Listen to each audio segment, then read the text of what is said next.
Hello, and welcome back to Dev Game Club, a weekly podcast in which two veteran game developers look at games from the past to discuss their relevance and impact today. I'm Brett Duville, and I'm joined as always by my co-host, a man who has followed quarantine protocol to the letter. Tim Longo. Didn't expect that one to work as well in 2021 as... I know. I wasn't sure what I wasn't sure what world you were talking about. Really. Yeah, there, exactly. That's something Guilty well. Spark says, I think. Before he right before you're about to activate the Halo device, and all the Halos. Apparently, I guess that's the implication. Like that, if one of them goes, they all go, which is kind of interesting. We're gonna have to, maybe we'll just start there because. So we're of course playing Halo, so ho Halo to you. It's a couple days after Christmas as we're recording this. Happy holidays to those who are celebrating Christmas holiday, and of course the New Year's holiday coming up this week as well. But I'm not. So on the one hand, I appreciate the epic scale of this franchise a great deal.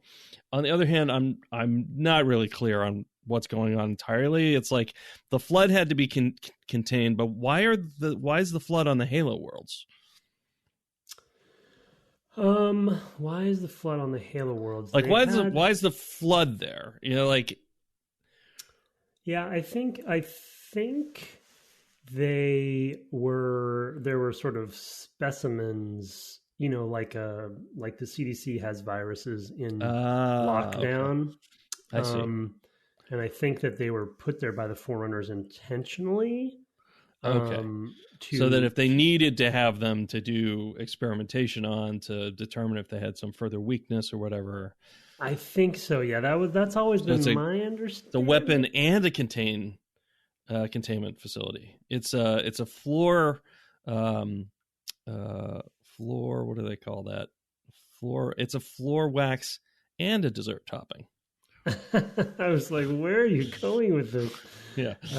Yeah, exactly. Yeah, it's a floor wax and a dessert. And I mean, it's funny because 343 Guilty Spark talks about the flood in this section that we played multiple times in his VO, about sort of like he speaks about them in a way that leads you to believe that they do have some intelligence, like they can fly ships and they can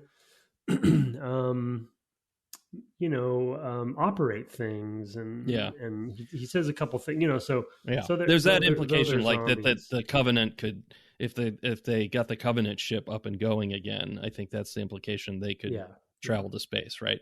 And so that's another reason why this big weapon has to be activated. That of course is the big, it's one of two big story beats as far as reversals go. One is when you realize that the real threat is not the Covenant.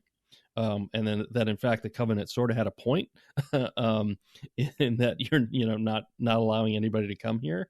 That's a super interesting thing because it sort of replicates things that have been talked about sort of in policy, like in real world policy, of like, how do you prevent people from going to a place where there's radioactive waste? Like that waste is going to be there a long time, longer than we'll still probably be speaking English. How do you prevent people from going near, the site of something like that?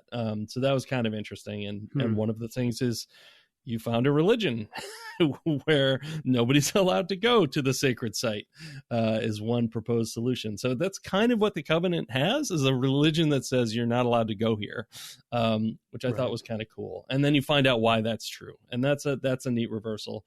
And then, of course, the secondary reversal is this huge thing where Guilty Spark, has you get this index. I guess it's called the index, right?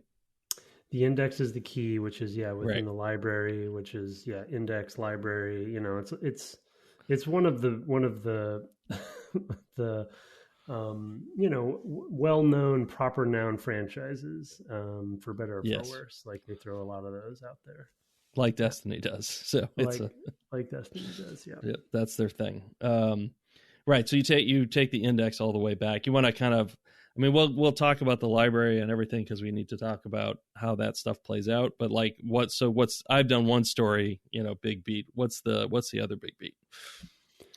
Well, at the end, that 343 is not being completely truthful, though. I think it's really through omission. It's hard to say exactly. My interpretation of him has always been more of just like the logical robot who is just doing what he's told, kind of thing, or what he's programmed to do.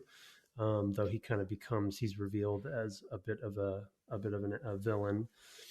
And he wants you to use the index to actually activate the ring, because the protocol for if the flood are released and become out of control is to wipe, basically the purpose of the ring/rings is to wipe the galaxy of basically any food that the flood would need to multiply. And by doing that, that means obviously you're taking out sentient life. And so, he kind of, I guess he does tell Chief basically like use the index. I forget what he says originally though, like why he tells you to use the index. What he tells you is going to happen. Oh, that you're going to take care of the flood. He just doesn't say exactly what he means by that. Right. And so of course Cortana comes on, you're back in the control room. And Cortana comes on and says, he's not telling the whole truth, that the way that the flood is taken out is by actually killing sentient life. And so obviously that's seen as a reversal and a surprise to Chief. And sort of then you're like against Guilty Spark and the Sentinels. And then the plan turns into, okay, well now we actually have to blow the ring up. And the thing is like having gone down the deep holes of all of this stuff, especially for purposes of making other, new Halo content, if you really overanalyze and dig deep in a lot of the sort of story logic on some of this stuff, there definitely are holes and things of like, well, why would they do that?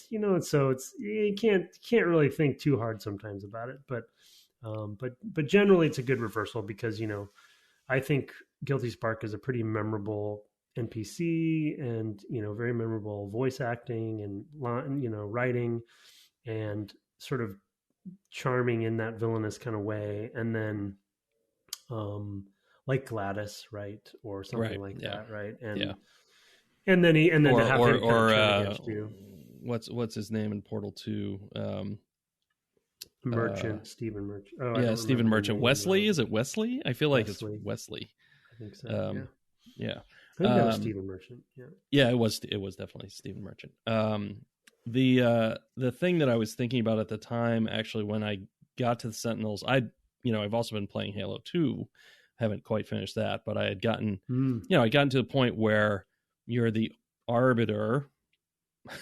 Whoever that is, so some Covenant dude, and you end up fighting a lot of these Sentinels, and in fact you can get their gun in Halo 2, which is that beam weapon. And I'm like, oh, well, are these things like anti-Covenant? Like, what's this? Why are they an antagonist? Like, I wasn't, there's a bunch of flood and they're also attacking the flood. So it's like they also still attack the flood and prioritize the flood. But then they turn on you. And so you're like kind of constantly using them and getting their gun. And so you can get more ammo for the beam weapon. And in the library, which maybe we should turn to now, I'm kind of like, well, I guess they just don't attack humans. Like they're just anti-Covenant and flood. For the the whole time I'm going through the library and these things are showing up, I'm like, oh, these are actually pretty helpful. That's nice. I can I can hang back and let them do a lot of the work and just mop up, especially the little, the tiny little floodlings or whatever, because you want them to concentrate their fire on the big things, really, so that those things aren't giving you a hard time. The other ones are just kind of an annoyance unless a bunch of them get close, in which case things are bad. But so I didn't remember that. I never remembered these sorts of stories. And it just kind of was like, yeah, you're on this big ring thing and I think you blow it up at the end. That's pretty much what I had. But I saw this, I saw Guilty Spark. I was like, oh yeah, I remember this guy. He takes you to that library. And then of course we had the flood and I was like, oh, that's right. Yeah, there's this. Anyway, so I didn't remember anything about the Sentinels is my point. And seeing them, I was frightened when I saw them. I was like, oh no, I've got to worry about those too. And they fly really high in this. So they would be hard to hit. And I was just like, oh no, this is not going to go well. It's going to take me a long time to get through the library. And I had just forgotten that they don't turn on you till later. So that was a funny thing and a good reveal. Like, oh, okay, they hate whoever, Guilty Spark tells them to hate, basically, or whatever. The monitors, I guess they're called. Yeah. The monitors are each Halo, each station has a monitor associated with it.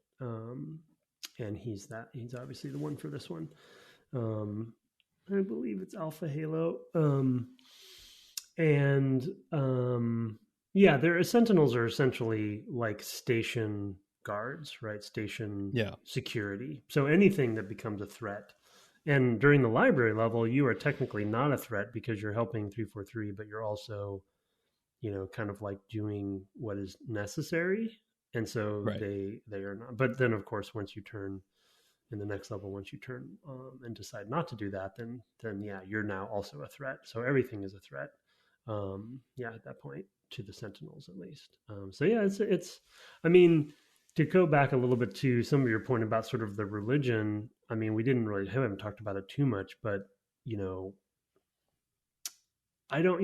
The part of the resonance with some of the proper nouns in this game, I think, is because of the religious connotations to things. It's not like they don't go super deep with it and blah, blah, blah. Though 2 and 3, the covenant gets definitely, they expand upon it more and more I'll say. as you have sort of all their motivations and you have prophets and all that kind of stuff. Right. But, Halo, Flood, Covenant, like all these words have resonance to Westerners, at least, right?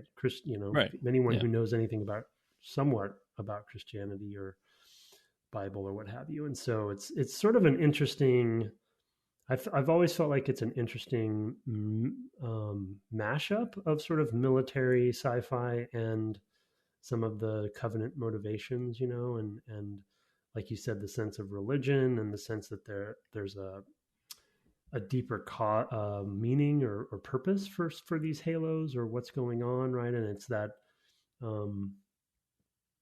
I guess, a lot like, Christianity and the interpretations of what Jesus's purpose was or what have you, and how the covenant has, through their own religion, made up these reasons behind things. What the purpose of these things are. When you look at it from the Forerunners' perspective, the people who built the halos, they had a very specific purpose, and that's revealed, at the end or by the end. So, yeah, I think that really lends it the sense of the mythic, right, or the epic or something like that. I mean, you could just as well say, oh, I don't know, Empire, Force. Yeah. Not that Jedi means anything, but it does by the time you've watched it, etc. Moisture evaporator. Okay, well, maybe that one doesn't kind of loom as large, but but I mean, having these kind of big proper nouns, like you can hear the capital E in Empire, you can hear the, whatever, the capital F in Forerunner, etc. Capital C in Covenant, capital F in Flood. Like, I mean, it's clear that these are big archetypal things, and when you work at that level, you kind of naturally get this sense of, timelessness, because nothing's too particular, right? So it makes it seem just more general and far-reaching, right? Just by virtue of just like the big, this like, a lot of native languages, refer to the population who speaks it as like the people or whatever. It's just like, we're the people who speak this language. That's like that's what it means, etc. So it's, I don't know. That's definitely a good storytelling technique, and it also avoids you having to spend a ton of time figuring out how this all works. You just kind of give it this air of, of epicness. Yeah. Well, and something that we won't talk too much about, maybe a little bit if we do a bonus episode, or when we do a bonus episode, but and I won't get into too much inside baseball because it's pretty fresh, and I didn't ultimately stay to the end of Infinite anyway. But from a lot of the foundational work that we did while I was there, um, as the series goes on, they obviously, as most franchises do, and you're probably seeing this quite a bit in two because they really go heavy in two. Um, they explain more and more, right? Like they Right. give meaning and definition to these concepts and these proper names and stuff. And I think one of the tricks with that, and the ultimate example of this in science fiction is midichlorians. Yep. I was like, are you going to say they midichlorianize it? Yep. Yeah. So it's like,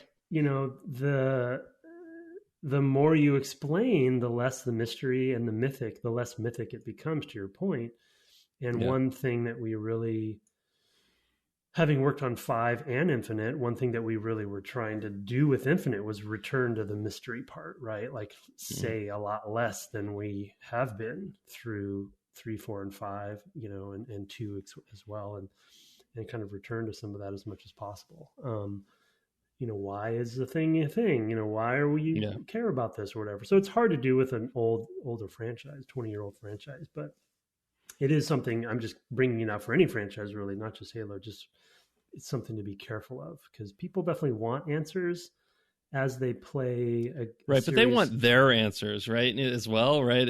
And that's part of the problem is like you can have your theories and you sort of want to have your theories confirmed, but also that takes something out of it at the same time. Yeah. Like I think you're right that the mystery, of course, goes along well with myth, right? And so like we can't understand what the gods are about, right? It's just not, it's beyond our understanding, and that leaves it mysterious, and so you don't always know what's going on, and so it takes tricky. Discipline. Yeah, it's really tricky to walk that line. Yeah, to not answer the questions because people want there's and obviously we talk a lot about on the podcast, me being the lore nut, and I do like lore and I do like fleshed out worlds in fiction. But I think the ones that I like the most, and I would even give something like Zelda as an example, right, where I think they've generally always done a pretty good job at keeping it pretty high level when it comes to explanations and definitions of things. And it is very much you fill in the blanks for the most part. Ironically, it seems like Ocarina might have been the one that went the furthest in explaining stuff, with Ganondorf and things like that, which we talked about on that series. But anyway, yeah, there's good ones out there, and I think Halo, needed some returning to that. Yeah, and as well, of course, when I'm hearing about how that's the game where depending on how that which timeline, how I can't even remember how it all works now, but like that they went and did the timelines and how they basically split at Ocarina, yeah, and that's the sort of thing just drives me bats. Like they didn't need to. Yeah. I think that sort of stuff. I mean, I thought they were threading the needle perfectly well when they were just kind of like every story is a new story, and they kind of didn't try to tie them all together in that way. It feels very it's like Bruce Willis and Looper saying, don't ask too many questions, we'll end up here with straws on the table trying to draw a diagram, we'll just drive ourselves crazy. And I feel that way very much. When because there's so much else going on. It's not a book where I'm trying to get into maybe the interior or the understanding of a thing or a person. Often it's a grand theme that also has all this game going on, right? So it's like I kind of want it to stay at that level. And I feel that way about some films, right? In that it's like I really want to be kind of swept up in the adventure and not bogged down by the details, so yeah. Or allow for some opt-in aspects, right? Sure. Where people Yeah. can opt in somewhat, but still keep as much of that mystery. And again, we I think maybe it hits close to home, but we probably gave the best example that I can think of this out there in Yeah. Star Wars, in that the Yeah. Force is the perfect example, right? Where it's like there's just enough information for you to fill in the blanks yourself if you want to, or you don't have to until episode 1, where so that's, I think, one of the big forks in the road for the original trilogy versus the prequels. And they tried to retain with the later trilogy some of that mystery again, which is similar sort of trajectory, if you will. Right. Right. Excuse me. So one of the things you touched on there, we touched on with the library. We should talk about a few things with the library. Let's kind of maybe take the rest of the story out, and kind of use the theme of the letting the fights play out, because that's something that happens a lot more from this point on. Meaning, now that the Flood are involved, the Flood are fighting the Covenant, the Sentinels are fighting the Flood, and as you go back to the what ship are you on? You're on a Covenant ship. Yeah, I don't think they they name it. Yeah, no, but you're on a Covenant ship to cruiser, try to get to get keys back.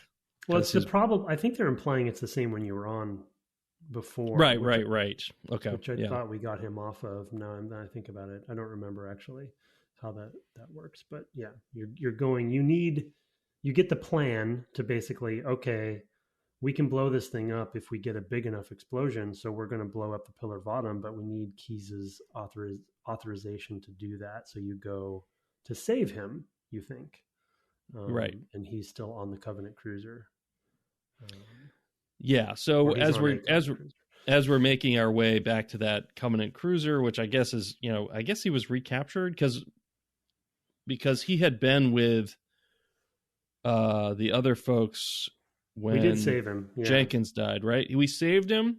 We got him off the ship, but then he was doing his own thing, and they were the ones who found the Flood first, right? Wasn't he with that group? I guess, yeah, the order, I just forget the order, but yeah, I guess we saved him, but they did go, they went ahead of us to that location. Yeah. They were following the breadcrumbs to the control room, essentially, I think. Right. Is ultimately where they found Right. Okay. And then so apparently at that point he got recaptured, and taken back to that ship, or maybe the Covenant moved him there. That's also possible. I mean, the Flood rather, because maybe the Flood got him, and because they were going on to that ship to take it off world, right? That's the implication that Guilty Spark gives, is that they were going to do that. Yeah. Right. So maybe that's why. I'm not entirely clear. And they essentially infected him, right? Yeah. So so he became there. Yeah, that's pretty grotesque. Which I think they talk more about in 2. I think that anyway. Yeah, there's some of the they mentioned his sacrifice in 2, because his daughter is a commander or captain, and then she's doing her own sacrifice, maybe. I can't remember now. Oh no, yeah, she follows something through a wormhole, basically. I'm not going to let that ship go, and she tracks it through a wormhole. So heroism, it runs in the family, and so it's more like Star Wars than I thought.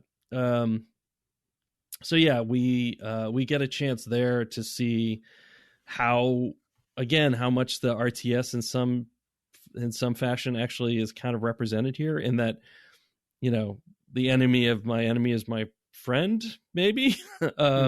Because you can sort of get into these fights. I mean, that room in particular that you mentioned where you find Keyes was a perfect example, because I got killed a bunch of times in there, before I was like, well, I'll just try to leave this room really quick after the Flood got me a couple times. Okay, all right, instead I'm going to rush for the exit. And I rushed for the exit and went straight into a whole, room full of Covenant, and got totally mopped up by then. I'm like, okay, new strategy. And by then I knew that, of course, lots of NPCs will fight opponents before they'll turn on you. And so I was like, okay, new plan, run, pop both doors, and go hide, and I did the watch same thing. and do nothing until they one of the sides has been knocked out, so that I can mop up the other. And that was the winning strategy. So for you too, apparently. Yep. Yeah, it's it's essentially I think we touched a tiny bit on it last time because the flood was introduced, and as we were fighting out of that area, we met some covenant, coming in and or trying to escape as well, and we also in this section have some great open outdoor areas in the snowy areas where you have some bigger spaces and bigger battles happening where you have at least the flood and the covenant basically attacking each other. And I think it's just one of the cool, again, to sort of compare it to the Call of Duties of the world around the same era, or Medal of Honor. It's just such a great example of like the systemic gameplay of the AI, especially just kind of doing their thing. And you can really approach, just like you said with that room with keys, you can approach things in different ways and pit them against each other, and you can kind of engage when you want to engage, and then once you do, it kind of reveals yourself. And I think you have an example of where that can be a bad thing, but sort of like because the AI becomes, because you're the reclaimer, you're the one super you're the demon, so you're the demon. You're the demon, yeah. Depending on who you're talking to, you're something. So but I just love, especially in some of the Banshee sections that we play in this one, as you're trying to take down those shield generators or whatever the heck they are, I forget. Just love watching the engine do its thing, the AI kind of just fight, and down to friendly fire is also a thing too. An errant grenade can go off and take down their friendlies, or a flood with a shotgun can accidentally shoot another flood and kill them with a shotgun because it's such a big area effect. So it's just at the time, especially on this new system in 2001, was another revelatory element of the combat. Yeah, I must admit, like the section in the, I guess it's called the control room, where you have the revelation of the flood, and you come back through those rooms, I did sort of think of them as set pieces, like, oh, because you don't have to engage with that. You can just kind of run by it. And I did. I'd run into a room, see the Covenant and then the Flood were at it, and thought of it basically as a little scripted piece. Like, I didn't really even think of it as like they're actually sort of fighting AI versus AI. But they're not scripted. No, they're not scripted, as it turns out. Like, I didn't really realize that last week playing through it. It didn't feel that way. It felt more like, something else like you're describing. This feels more like a much richer version of something that existed in Doom, which is, if a Doom, projectile thrower hits another demon, they'll turn on each other. So if like an imp hits a beholder or vice versa or whatever, they'll start, if it doesn't kill it, they'll just turn, they just go over whatever hurt them last. A pretty simple model, but it works remarkably well. And, you end up using that to your advantage once you realize that that's possible. It's one of those cool things that will happen. And it is a pretty cool reveal to get, deep into this game and realize, oh, wow, I can tactically use NPCs or, enemy AI to my advantage in a number of ways. One is, of course, the Sentinels, we already talked about, but also, in these larger battles where there's just tons of creatures. Like, oh man, I don't have to deal with all of those. Well, I'll let them take each other out, and then I'll get involved. Where you alluded to there, though, that it didn't work for me was there's a big snowy area where there's 2 tanks.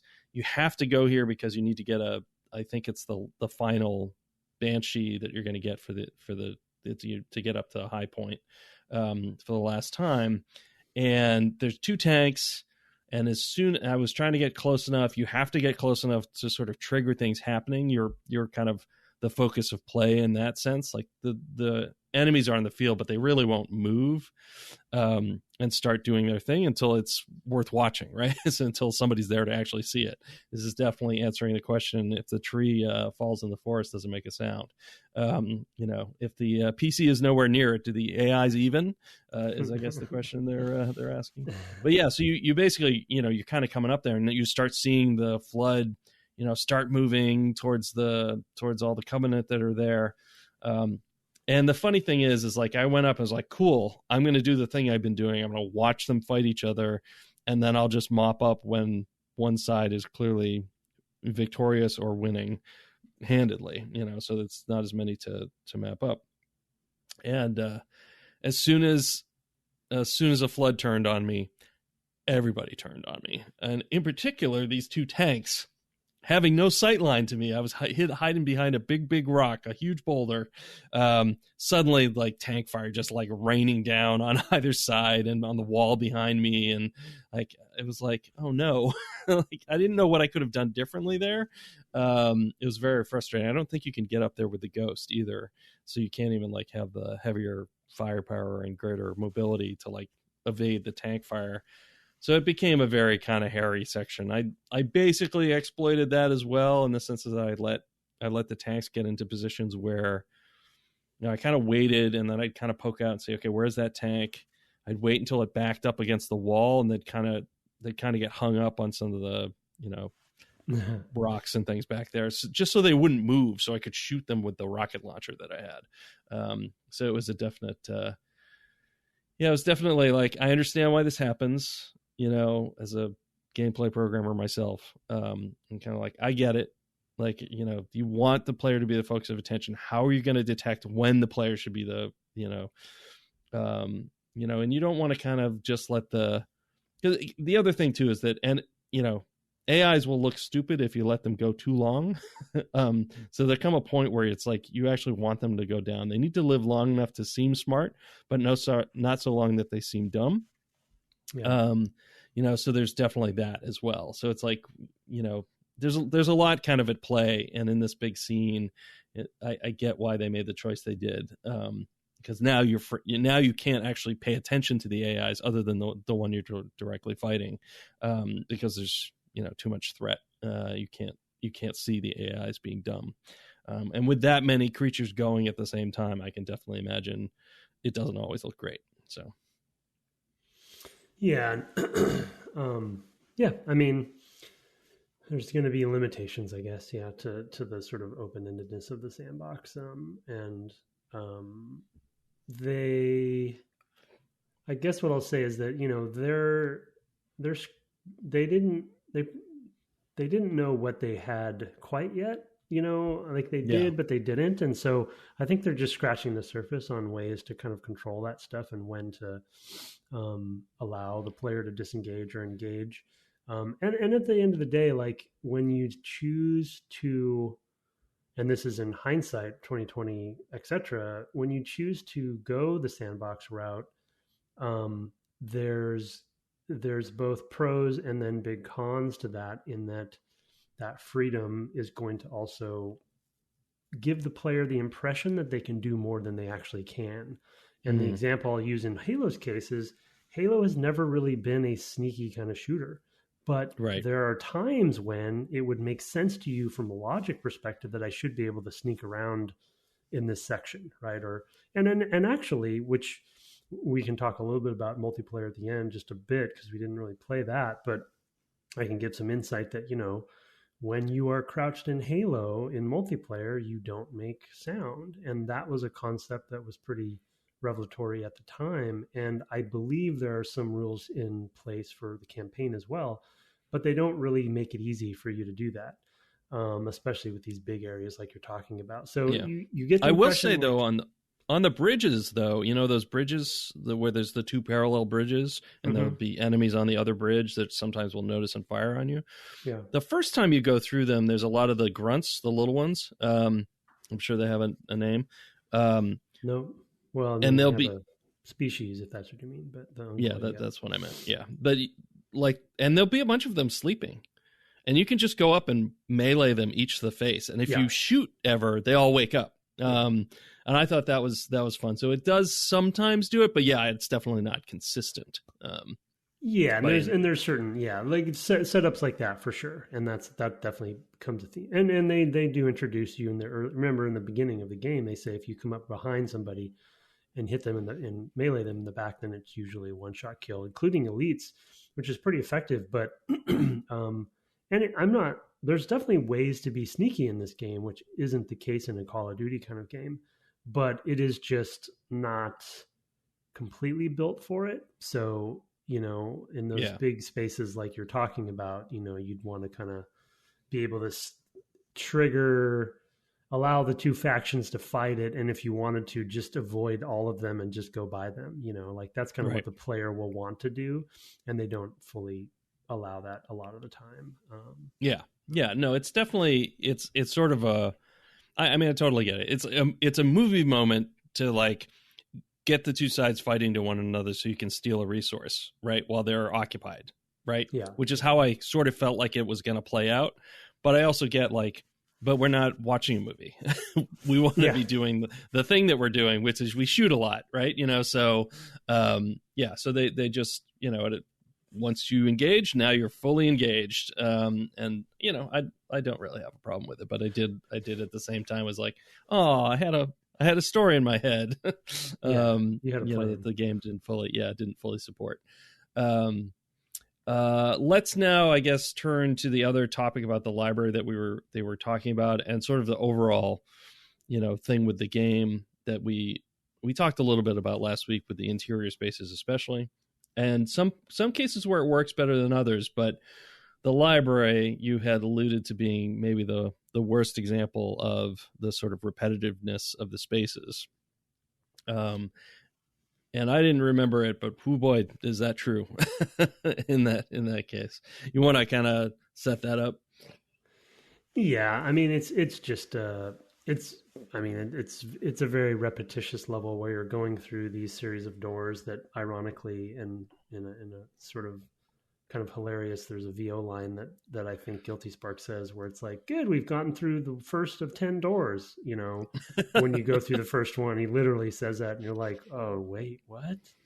And, and series of doors, series of elevators, and they're essentially from a construction standpoint, they're copy paste. And what's worse in that section is that you're fighting the flood exclusively. Maybe there's some, no, because the Sentinels are still on your side. So you're fighting the flood exclusively. So it just becomes a slog. And if it wasn't for the 30 seconds of fun being as good as it is, I think it's definitely a pain in the butt for most people.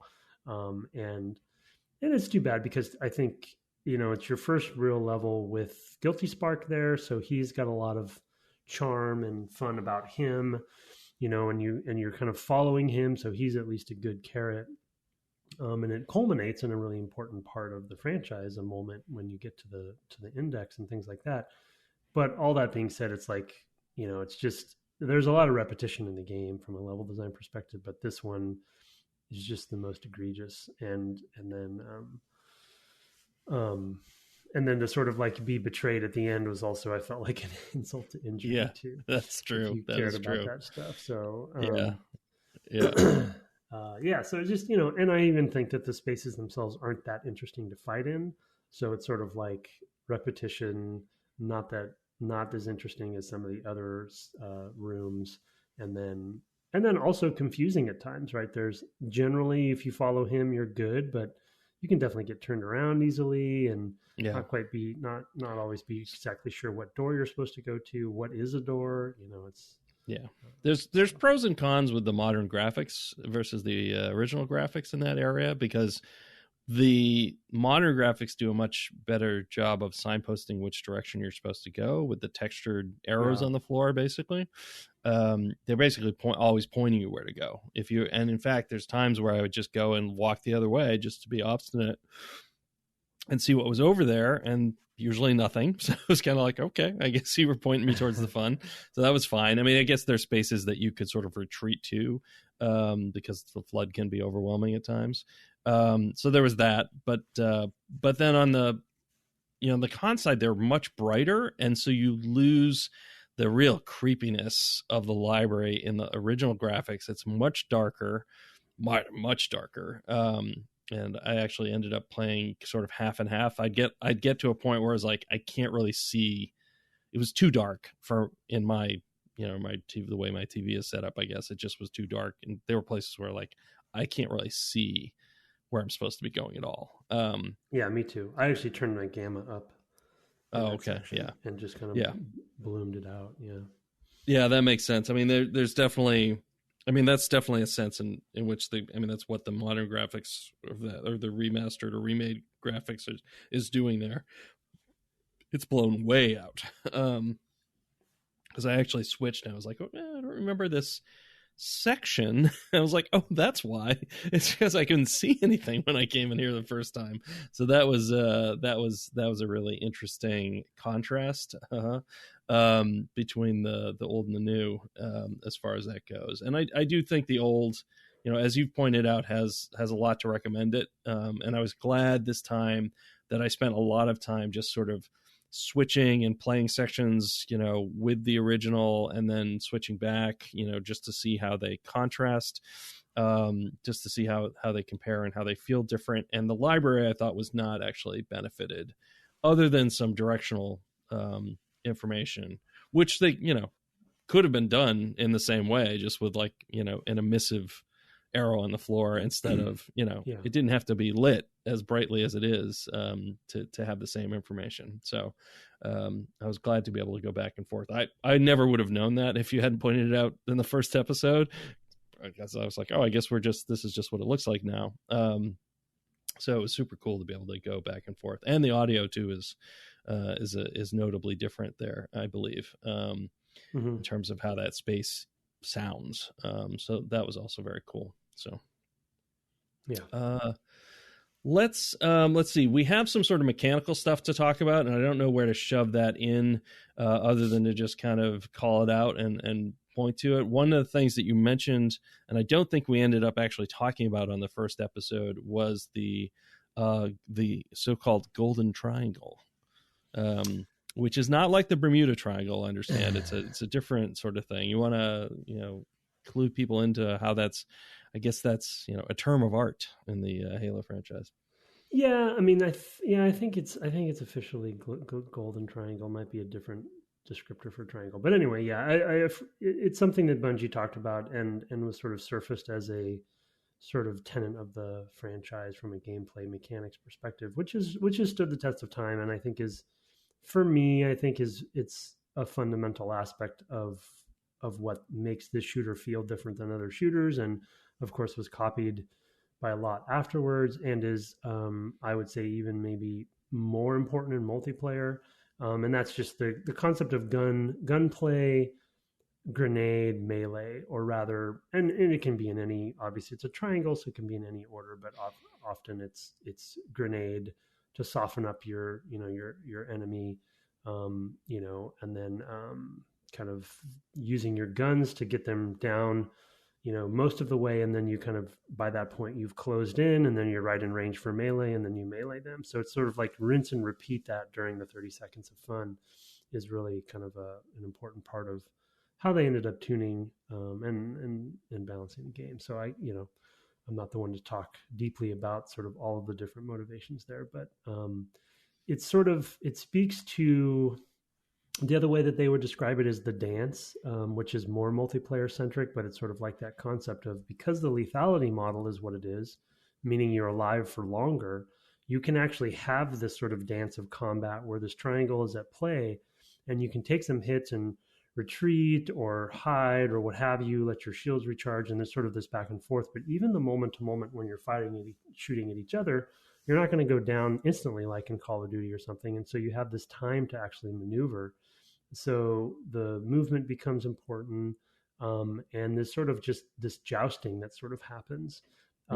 Is something that you just didn't get in a lot of these sorts of these games at the time, and it was, I think, refreshing for people. Some of it was Bungie style and their feel of their game. Some of it was console. Some of it was twin sticks. There was a lot of different things at play. The physics.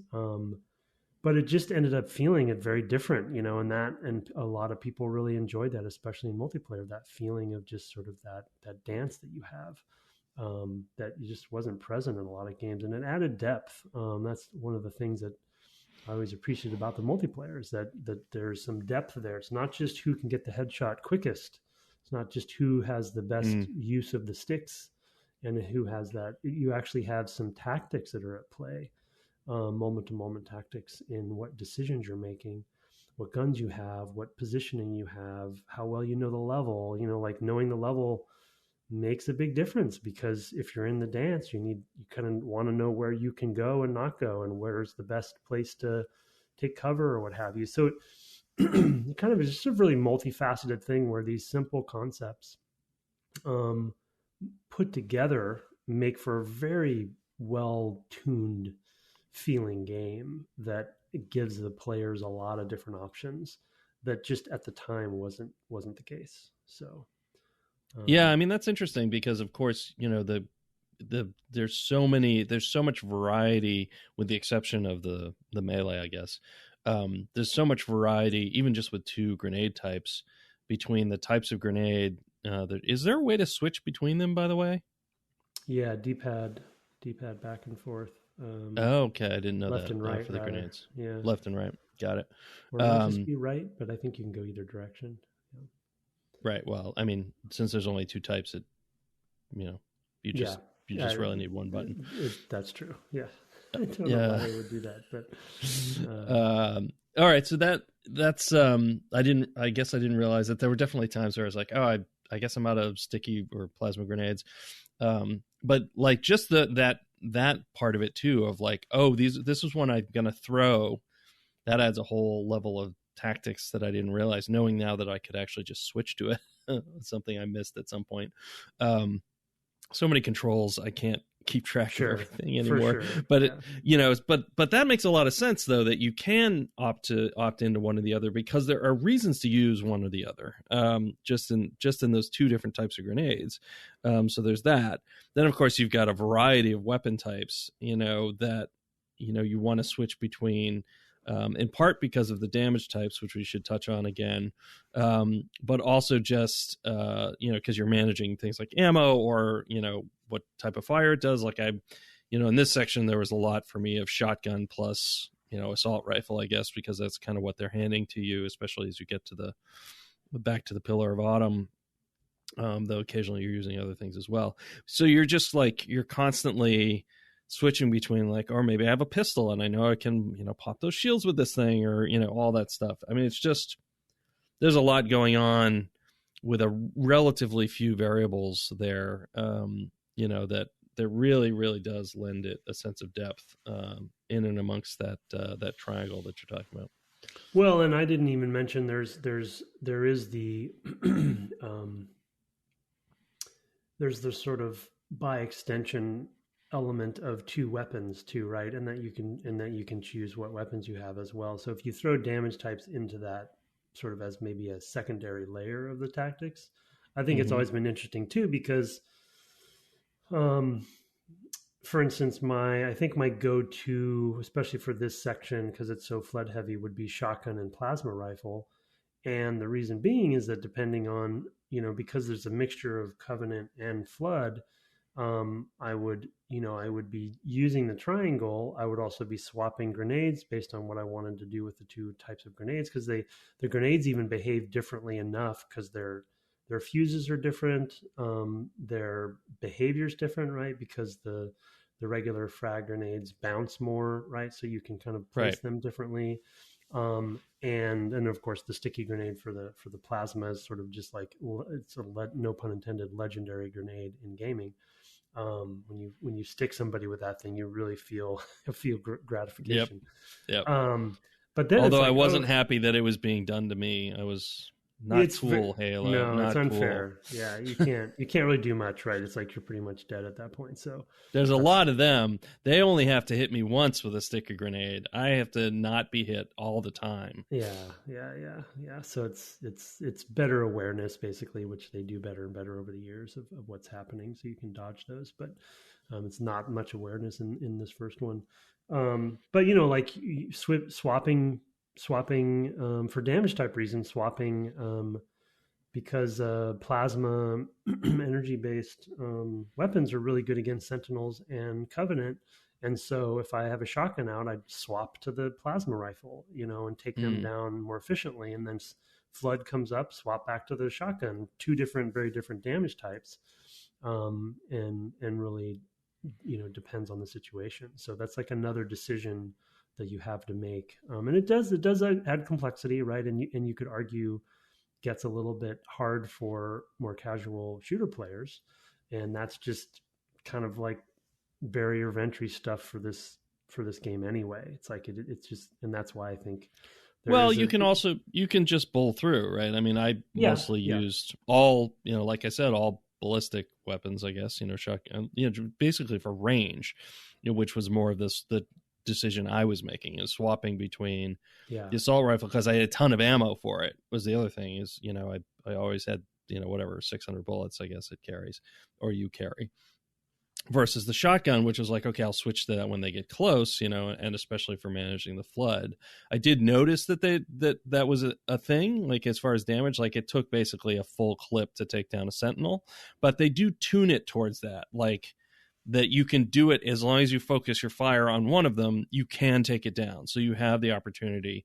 So that's another thing that I think actually, you're talking about the barrier of entry. They actually keep that lower than they might have.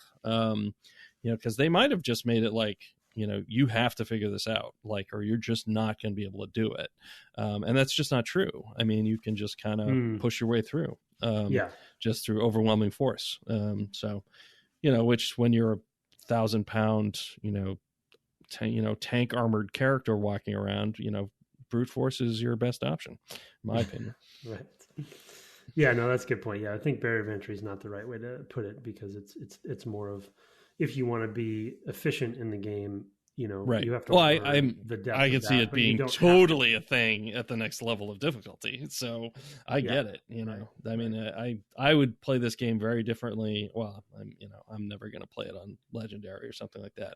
But I can totally imagine having to really understand a lot better the systems, and I would expect that of myself if I were to play it on a higher level of difficulty, like that's what you need to do that. Like I thought about that with respect to Resident Evil 4. Like if I wanted to try playing that game, on the professional level of difficulty, what it would ask of me, and whether I was up for that challenge. So I think that happens here as well. I guess we should talk about the Pillar of Autumn, and in particular the escape from the Pillar of Autumn. Yep. I mean, you definitely have some stories to tell. I didn't. Still not my favorite. Finished it on the first try, but of course you did. but yeah, I mean, it's the one thing, though there is a lot of repetition. There's a lot of returning of spaces. The one thing that I did appreciate and always do about this game from a sort of macro world building perspective, or like the world design rather than the level design, because I don't think the level design is great. But the world design, like the story of where you go in the game is pretty tight. The Pillar of Autumn is, I like the sort of the poetry of returning to the ship you started on, right, and blowing it up, right? It's just a nice package. Though again, the level design itself is confusing and troublesome, and which we should get into. But the sort of macro beats I always appreciated about it, because I think they're memorable. They're like they kind of stick with you. Like, oh yeah, Pillar. Well, for me at least, Pillar of Autumn. Like you start there, you end there, you blow it up, and that's what. And it kind of becomes this legend in a way. I think it's pretty neat in that. I mean, there's some interesting choices there, because of course it's the first shot you see in the game, of course, as you're seeing the pillar of autumn moving from right to left.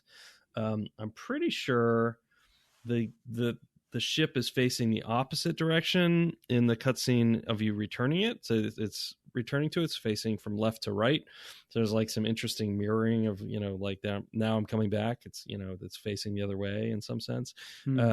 So I think that's well done. I mean, I think there's a lot that's nice there. I think, we kind of talked about retreading these spaces, and one of the spaces we mentioned that we didn't mind that so much was the pyramid, because going down feels very different from going up, but working on the same plane all the time does not feel different at all.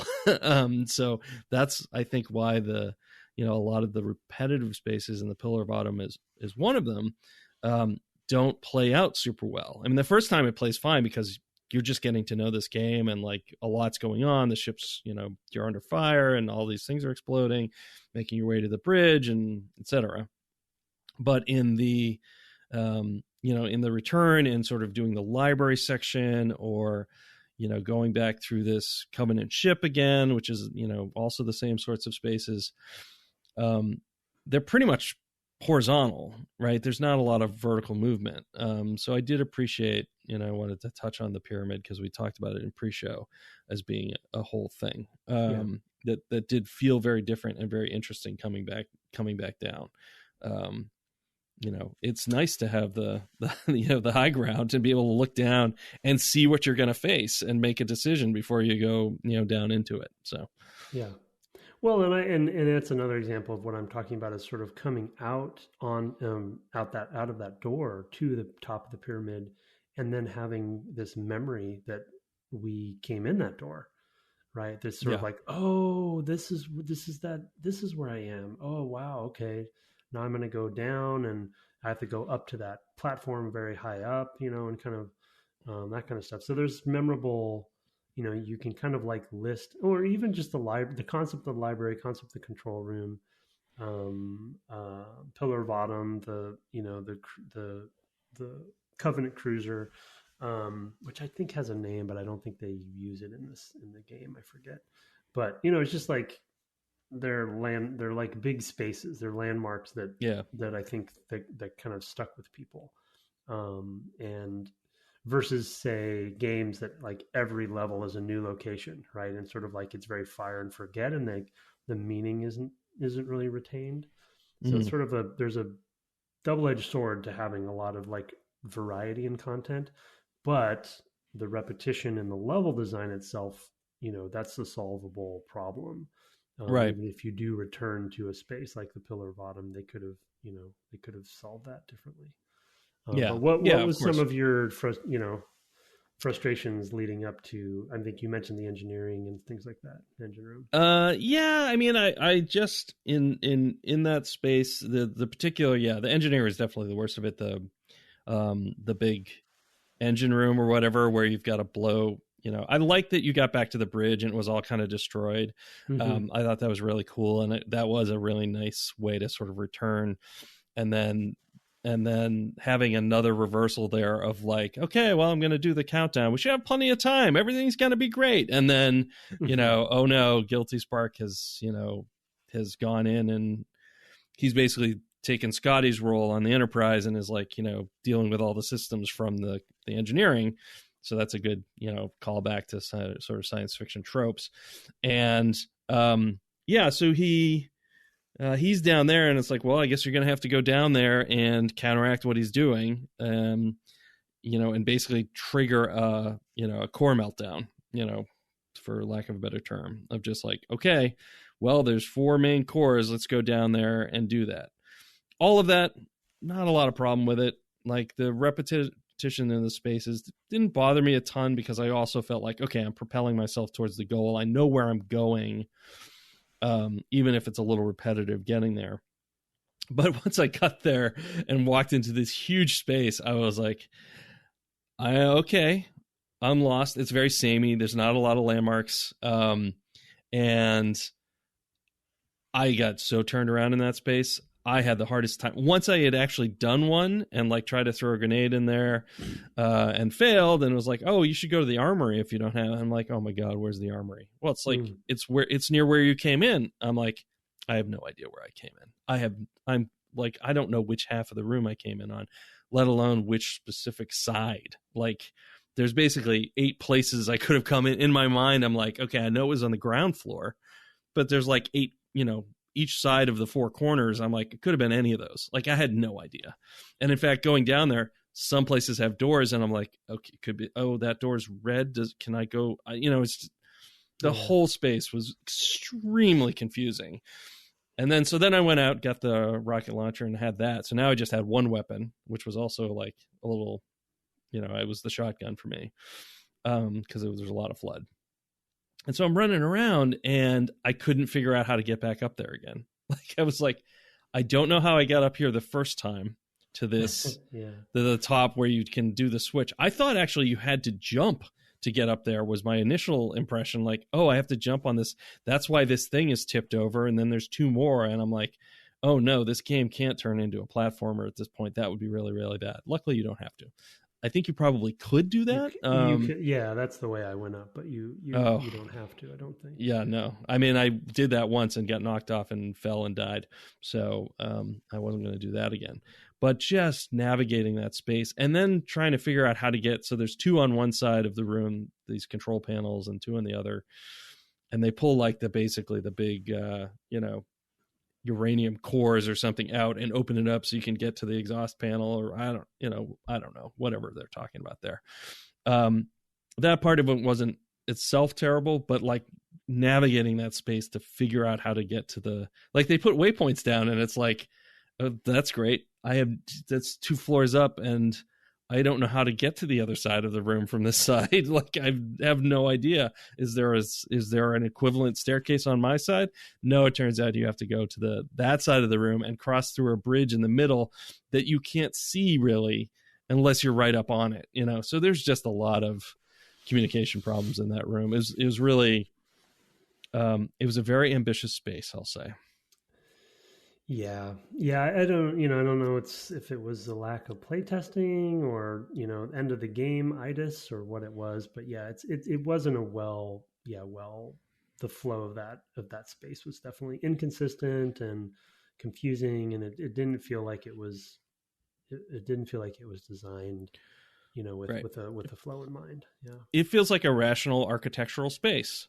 Yeah. Which tends to be terrible for gameplay, right? I mean, it's like, oh, it's symmetric and everything makes sense, if you were using the space, like if you work there every day, but it doesn't make sense if you're somebody coming to it and needs to get in and out in 20 minutes or whatever. So yeah, that was my complaint there. And then finally, of course, the warthog escape of the session, which is something I had never done because, as I mentioned previously, I played this co-op the first time I played. So I really only consider myself having finished Halo 1.5 times. And I could not, and you know what? I would not be surprised, knowing Andrew, if we just skipped the cutscenes. When we played it originally. So a lot of the story stuff I probably couldn't have remembered because he probably just was like immediately hit pause and skipped. Because that would also be very Andrew. Right. Now that I'm thinking about it. So I got to that section. I was like, oh boy, here it comes. And it sure did come. And I will say the first time I got all the way to the end where there's all those barrels like jammed up. Mm-hmm. And I'm like, how do I get through these? And I wasted like 10 seconds like trying to push through. And I'm like, oh no, I have to get out. And I had like 15 seconds. Oh wow. And I just couldn't get there. Like I jumped out and I started running, and I actually had trouble getting past those barrels. It turns out you can kind of go to the left. When I finally succeeded, it's like there's a gap in the wall. You can kind of go around all of it. But I didn't see it in the moment. I'm trying to go up this wide path, that's right in the middle of the screen. And I just couldn't, I finally got over it, and it's like, and I had like 10 seconds, and I'm right up to the ramp, and time runs out, and you see it, the whole thing explodes, cutscene. I'm like, oh man. And that was the first time. I'm like, well, maybe this won't be so bad. Reader, it was that bad. I died. There were several times where I like got hung up on stuff so bad, like I had to flip the warthog, and then I couldn't get around something. Like there's all these pillars in the middle of the main path, and so like there are times where I would just get out and I'd like just drop all my grenades at my feet and just blow myself up because I'm like, I just wasted 30 seconds here. So I did that a few times out of frustration. I died within 3 seconds of leaving the bay that had the warthogs in it to a grenade that just a plasma grenade that just happened to hit me. Yeah. Just as I drove out right into the space, and it just like bam, dead. And I'm like, I didn't even see like what hit me. So that was fun. I had a lot of cases where like I said, I would sort of flip and die. And those I ended up just being frustrated. There were times where I had to get out and flip the warthog, and I just got crushed under the weight of the flood that just happened to be where I landed badly. Because with it, it's like you'll go off these ramps, and if you don't hit the other side, I actually got stuck one time. I got stuck with the warthog's wheels all up in the air. I don't know how I did it. Yeah. I drove up onto like this, trying to go over something, and I guess I swerved, and I went up onto this like pylon edge thing and just got stuck. And I'm like, really? Are you kidding me? Like the car won't even move now. Physics. Yeah. Oh my God. Yeah. So I just had a lot of that. When I finally did it, I actually made up some time going through the sections, which these sections didn't have to be there, but these sort of like S curves, but you can do a shortcut through the S curve section by there's like literally a section that's cut out, so you can actually make up some time if you turn down these narrow corridors. When I realized that, but the thing is, having not been through it, I didn't know what to expect on the other side. So I didn't know if I should go that way because it was narrower. It was like, well, I can't control this thing well to begin with. I'm going to go into this tight space and get on the other side, and for all I know, I'll make a wrong turn, right? I didn't know what to expect on the other side. I mean, once I did it, I was like, oh, of course this makes sense. Like it's going to double back, and it's a switchback basically. I'm going to connect the switchback, but like in the moment, the first time, I was like, I'm not going to do that. That seems very high risk for me. So yeah, I finally did it maybe the 10th, 11th, 12th time through. But it was just a ridiculous comedy of errors. There's one time, there's one turret in the whole section. That guy shot me one of the times, which was ridiculous because you can basically just drive right up onto him as much as you want. But he managed to get me one time. It was maddening. Yeah, I can imagine. Yeah, I mean the two quick points, to talk about for this section for me is one that is heavily contributing to your frustration and anyone's frustration. Like I said earlier, I did it on the first try, probably because of my practice, with just the sandbox in the game, because I haven't played this particular level in quite a while. I haven't memorized it for whatever, is what I mean. But the sections like this in a modern day context need skill checks to be leading you up to this challenge, right? And this is kind of cold turkey throwing you into a situation that really you've had some warthog throughout the game, but you haven't had a warthog section lately. And you kind of you can't just throw somebody at this, because it is the warthog, because of the physics system and because of just the way that it handles and the choices they made from a controls perspective. It's not just a easy proposition to just throw somebody at, to drop somebody. You're dropping them into the deep end of the pool for sure. So you need to ease them into it with some sort of skill check along the way to just kind of, give them some low risk practice. The other thing that I had forgotten about from the level design itself is I do think the artwork and architectural work of that section outstrip the level design. And what I mean by that is the physics system and the way the warthog works, like any little edge a death knell to the warthog, and there are Yeah. nothing but little edges throughout that whole section. And it doesn't put. I think the warthog is an amazingly cool vehicle, and it's one of my favorite vehicles of all time. But there are levels to put the warthog in that make the warthog look bad, and that level is one of them, where it's like Yeah. there's these support structures in most of the hallways that you can just hit and stop, and it's like Yep. there's not. They should have just have made collision on those. There should have been no actual, accurate collision. There should have just been whatever invisible collision. Who cares? I actually think 343 for Halo, the end of Halo 4, they had a similar sort of like barnstorming section. I didn't work on Halo 4, just for people's knowledge, but it was a very much like just that ending section, which was you're more flying a ship than driving a warthog, but it was similar in that it's just like you're just having fun, just barnstorm through it, shoot some stuff, and it's hard to fail, kind of thing. Yeah. In this one, it's very finicky, and you can really get stuck on lots of stuff, and then you got to start and stop, and easy to miss jumps. So yeah. I think they wanted the player to be having the sense of the Marines when you first have them on. It's like you'll go over a ramp, and this is even stronger, I think, in 2 because there's a bunch of vehicle sections on, I guess it's Earth, where you're on the Warthog, and they're like going yeehaw, as you're going off of jumps and things like that, And I think even in this one though, I played them, kind of in parallel, so I may be confusing there a little bit, but I think that's what they were going for.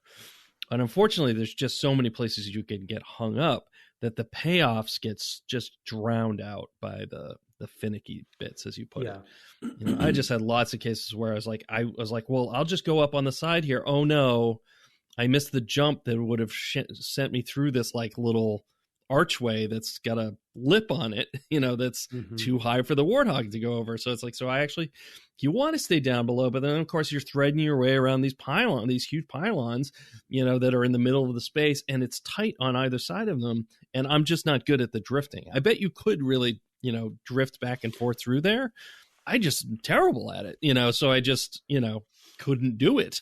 So it's like, those were and of course there's a timer going. I also would have been fine with no timer. Yeah. I wouldn't have actually minded that section nearly as much if it weren't for the fact that I was like, white knuckling it. I couldn't actually enjoy any of the things happening because I was always thinking about the next thing and not enjoying the thing that I had just done. So in cases where I did make a jump, I couldn't enjoy it because I was too worried about the clock that's ticking away in the lower right. Or if it had just been a lot more generous, I guess, So you have a sense of it, but it's like you're not really at risk. Ironically, I would have gotten through it the first time if I did what I did my successful time, which was I went to the place where you're supposed to stop, and I watched this ship coming in. And the first time I waited for the story beats. And then when she said, all right, well, there's a ship in the hangar or whatever, I went. You don't have to stay there and wait. You just keep going. So the second time I went, I saw the ship coming in. She, and she started talking the faux hammer, and she started talking. The pilot started saying, "Oh no, I'm going down. I'm pursued by banshees, or whatever." And I'm like, "Okay, I guess you're not going to make it." And I took off. And even so, I only made it with like eight seconds to spare or something like that. Well, I admire her sacrifice. So. I took those banshees out and then still finished. You jerk! Probably. I did take them out actually the first time. You might have even had a minute to spare. Oh God, you're the worst. You're the worst. Well, but I mean, to the point of like this can be a high skill game if they when they want it to be, right. And if you watch people do this is a perfect run, it's incredible to watch because people can be really good with the warthog.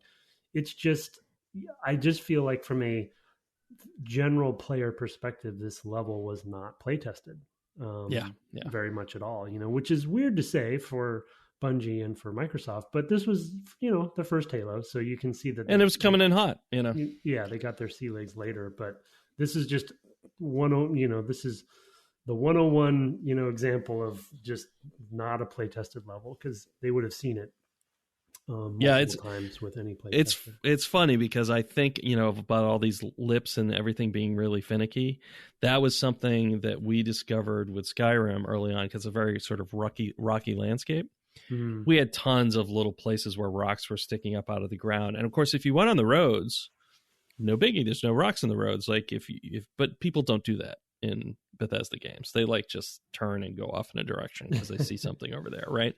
Yeah. And as player, as the studio, we were just, people would turn off and go, and they'd be like, oh, it's such a pain to get over the mountains, and the artists would be like, well, yeah, but it's a rocky environment, and it's like, it doesn't matter, just sand it all away. Like, it can look like it's rocky, but don't make me fight it, because Yeah, the this same isn't thing. Death Stranding. I mean, Yeah.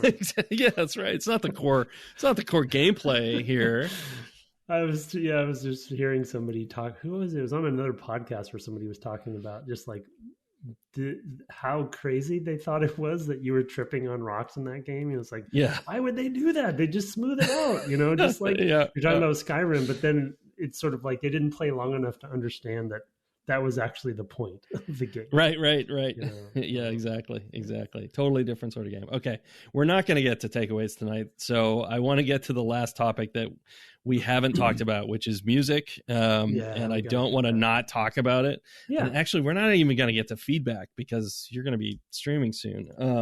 And I want to give you a little break. I mean, I think we're going to do a bonus episode. We're going to do a bonus episode. We're probably going to have some interviews, so we'll have time. We have plenty of time to catch up, and I don't think the bonus episode needs to be a super in-depth one. So we should we can hit both those topics next time. One of the things that stands out about this, this is in an era where, this is early orchestral for games, not the first, but definitely not. There wasn't tons and tons of it. It was starting to become more common, mostly because of space, right? We had more space on the discs.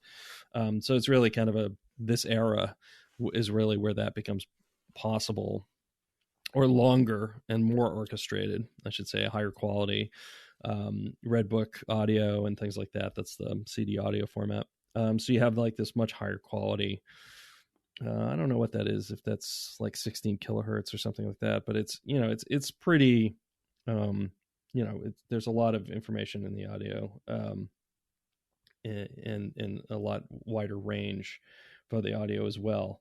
But the compositions here are really, really striking, by Marty O'Donnell, using Gregorian chant, mixing, the sort of having the long strings and then some very vibrant strings as well, with also other influences, electronic and even sort of, I don't know if you'd say heavy metal, but definitely, sort of heavier rock infused, electric guitar orchestrations in cases, electric guitar.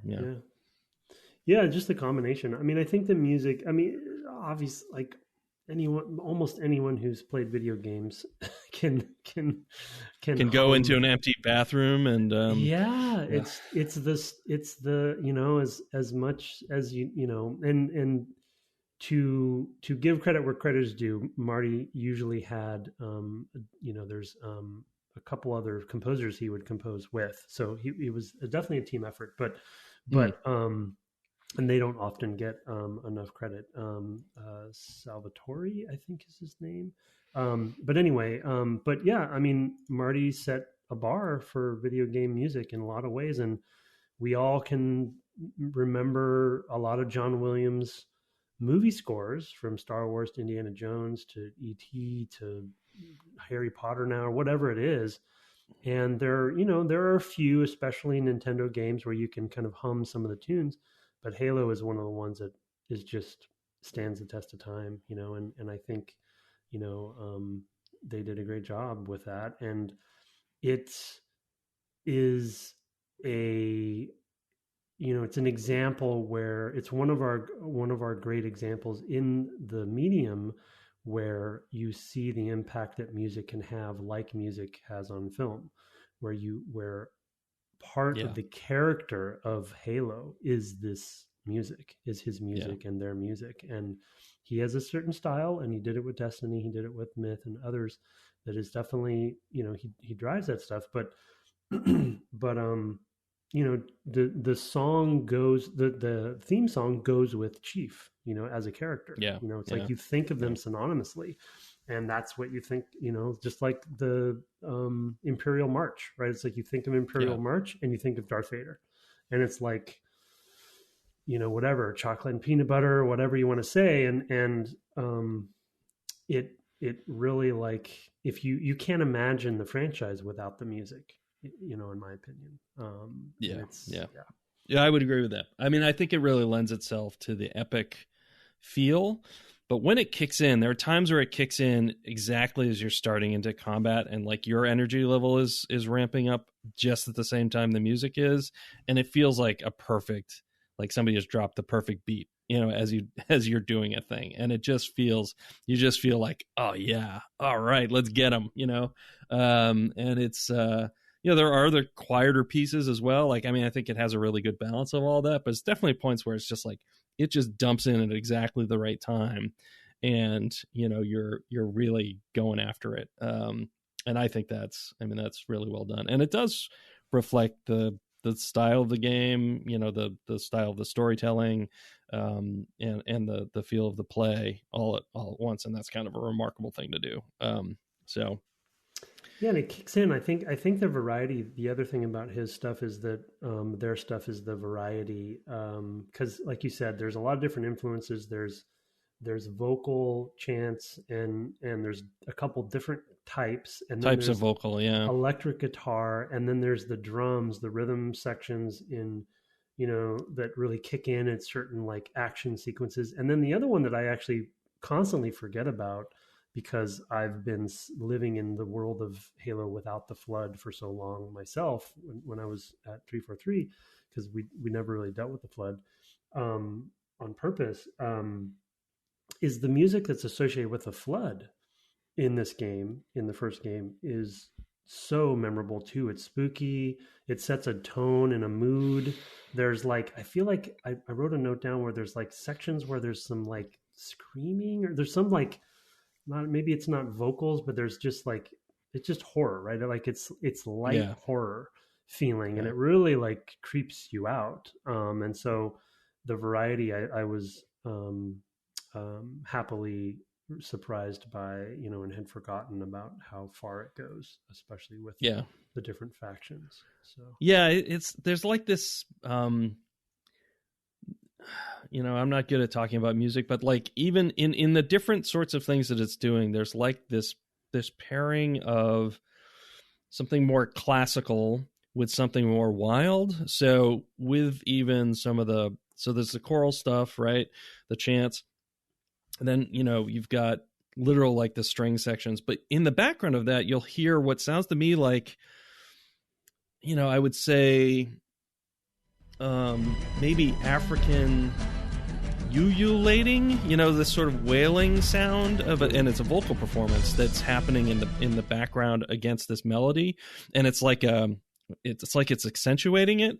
I think I used that section to introduce the first episode, and then because it's in the overture or whatever, the first long track that's in the OST. And then, but then also like the same thing with, with strings versus like electric guitar, like you're saying, or chants and the drums. Like there's this, like the staid, the classical, the conservative versus the wild, the unchained, the, I don't want to say animalistic, but just more energetic, higher frequency. That's super interesting too. So there's, I don't know. Like I said, I'm not a person who really talks very well about music, but I am trying because we are often chided that we don't. And I did want to call out the music in particular because it was pretty great. So All right. We have 8 minutes before you stream, so I really want to zing us through the end here. We will get to your emails. Thanks for sending them in. You can shoot those to devgameclub@gmail.com. And of course, we love to read reviews. We haven't had one in a few weeks, I think now. So yeah, send them our way. If you put them in something we don't read from, I typically get the Apple infrastructure ones. Just, shoot us a line, let us know where to find it, or even just email it in and say, hey, I posted this on whatever. That'd be great. You can find us on the web at devgameclub.com or on Twitter at devgameclub. We can also find my co-host at Tim Lover Jr. with a JR at the end. And you are streaming in moments at twitch.tv/Tim Lover Jr. with the JR at the end as well. You are still, I understand, playing Resident Evil 7. Yes.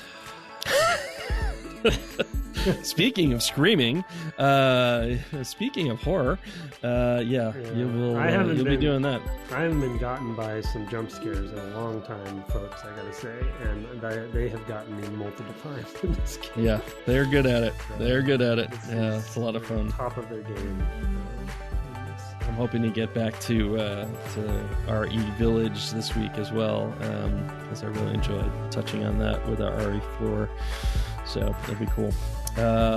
Okay, our intro and outro music was written and performed by Kirk Hamilton, commissioned by friend of the cast Aaron Evers, and our logo, of course, is by Mark Garcia. Have fun leaping gaps with your warthog this week, if you can, and good night. Good night.